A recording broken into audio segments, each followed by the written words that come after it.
Welcome to my YouTube channel. Just ignore the surroundings kasi messy talaga ang kwarto ni Minogue. So, trivia lang guys.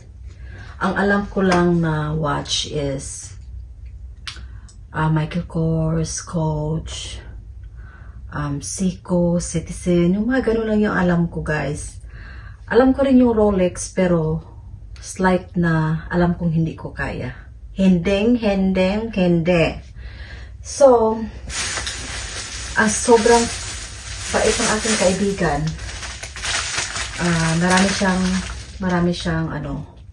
Marami siyang relo na different brands na sobrang mahal talaga. She introduced me to this watch kasi sabi niya, deserve mo yan kasi you work so hard. Well, na-acquire ko to sa kanya many years ago. Nung nagtrabaho pa ako sa Norwich, yung sa mga Italian family for 6 years. Doon po doon po sa akin ini-introduce. So, ayoko sana. Pero sabi niya, Mary, you work so hard. You know, you've been helping a lot of people, so why not buy something for you, for me? So, pero hindi naman cash kasi hulugan. Ganyan naman talaga siya. Kaya kahit na yung Louis Vuitton ko na bag, yan. Itong Louis Vuitton na bag na yan, siya po ang rason bakit ako nagka-Louis Vuitton. Siya lang talaga kasi hindi ko talaga ma-afford yan ang original price. No. Yeah. Yes. Yeah, may benefit siya. Itong pamphlet na to guys, it shows na it will help your body lalo na sa pagtulog. Yeah. Kaya kinuha ko na lang yung kay ate kasi it's really good for us. It's really good for us. So, investment din. This is a good investment kasi mabibinta mo siya kung wala kang pera. So, yan. So, kailangan ko nang itapon ang fake na strap. Diba? Ang laking pinag-iba sa brand new na original na strap. Diba? So, nagpunta ako ng mall kasi pinaano ko to, nilagay itong bagong strap. Bumili ako ng serum para sa mga anti-aging na mga kulubot na yan sa mukha natin. So, almost one set na po yung ginagamit kong Shiseido kasi maganda talaga siya kasi organic. Tapos ito po ang libre. Libre po ang binigay sa akin ng Macy's. Diba ang ganda?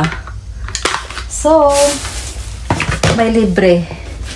So, i-unbox ko to kasi hinihintay ko to. Hinihintay talaga. Wrist light. Kasi ang dami kong explanation sa Philips Stein na yan. Yeah, thanks to Ate Carol, yung kaibigan kong taga Zamboanga City. I know her for so many years, decades, dito sa US. Very kind-hearted. Siya po ang nag-ano sa akin din, nakabag ako ng Gucci. Siya din ang rason.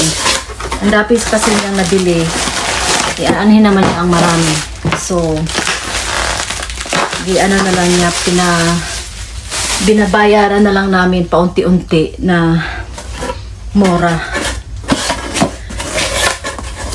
So, another unboxing guys. Yan. So, doon po dumating sa brother ko kasi hindi ko talaga siya pwedeng. So, alam nyo na, Michael Kors lang yung kaya kong bilhin, di ba? So, ayan, ang box niya. Ito po ang bago kong nabili. Yes. So, hindi ko to pwedeng i-daily kasi inatan talaga kasi hindi pa naman siya mura din. Pero mas mura siya kaysa sa Philips Stein ito. Ito ang pinakamahal kong na-acquire na relo. Tapos ito, nabili ko to sa Christmas. Nung Christmas. Michael Kors din. Na pang daily ko. Pero minsan ko rin lang ginamit. So, I have gold. I have silver. At meron akong watch na cloth lang. Ito. So, I'm good. Done ako dyan. So, the next one is i-unbox din natin to kasi dumating to ngayon. Yung electric lunchbox na meron siyang outlet para i-charge mo para laging mainit ang pagkain mo. Yeah, it's an electric lunchbox. Yan. Electric lunchbox. Sa Timo po to, kaya mura lang. Hindi po mahal ang Timo. Tapos marami pang freebie pag marami kang binili. At yung i-unbox ko next time pag may darating yon, papakita ko rin sa inyo. Yan. Yan po ang lagyanan ng electric lunchbox. Ang ganda niya. Lagyanan ng kutsara. Yan. Tapos tingnan talaga natin. Hindi ko rin alam paano magbukas. Ignorante. Yan. May spoon siya paglagay dito. Diba? Napaka-thick. Quality. Lagyanan mo ng mga soy sauce. Tapos ito na sinabi ko sa inyo guys. Na may outlet siya na pwede mong i-charge. Yan. So, meron na po akong painitan ng pagkain na hindi na po ako mag-bother ng microwave ng aking amo. Ito, tinidor at saka kutsara yung kasama. Diba? Sabi mo, pinakpula naman yung mga yun.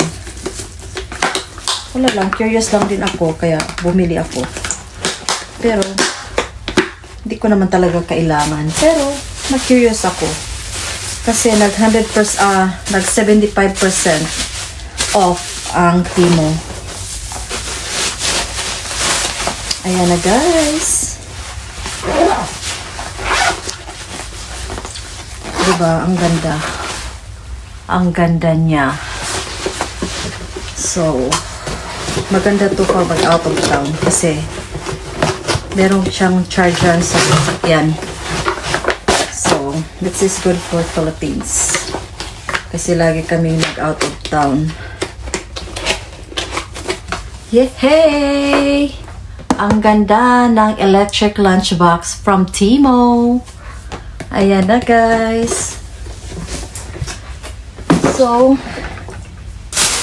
yun lang ang aking mapakita sa inyo today. Thank you guys for watching. Stay healthy and congratulations sa mga nabigyan natin ng bigas kagabi. So sorry na dalawa ang tawag ko kay Evelyn. Meron sanang mananalo kung naanoan ko lang yun. Na catch up ko agad yung dalawang beses kong tinawag si Evelyn Arcinas. So, it's okay. Next time ulit. Bye!